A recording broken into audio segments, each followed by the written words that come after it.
ovaj seminar držimo već posljednjih 6 godina. On je uglavnom usmeren na nove osnove programa predškolskog vaspitanja i obrazovanja i cilj je da vaspitače usmeri da praćenje i dokumentovanje jeste deo razvijanja realnog programa, a ne nešto što opterećuje i nešto što uzima dodatno vreme vaspitačima.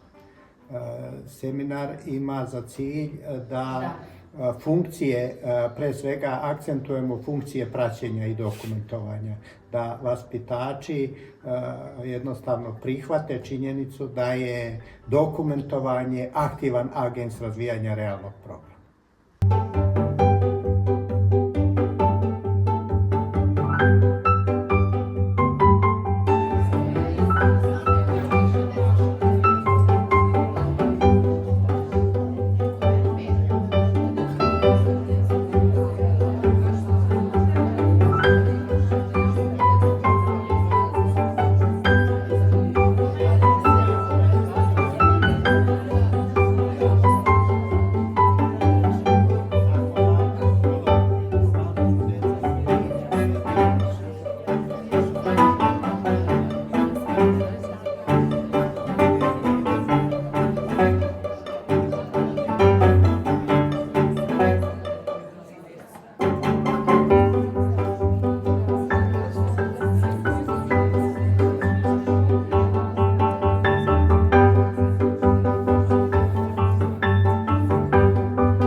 Nakon dužeg čekanja, danas smo realizovali jedan seminar u našem novom Centru za stručno usavršavanje u Kraljevu, u Osnovnoj školi Sveti Sava, gde smo uz jedno prijatno druženje kolega i stručnih saradnika dobili nove iskustva i razmenu iskustava u implementaciji programa Godine uzleta koji su vezani za nove osnove obrazovanja i vaspitanja u predškolskom uzrastu.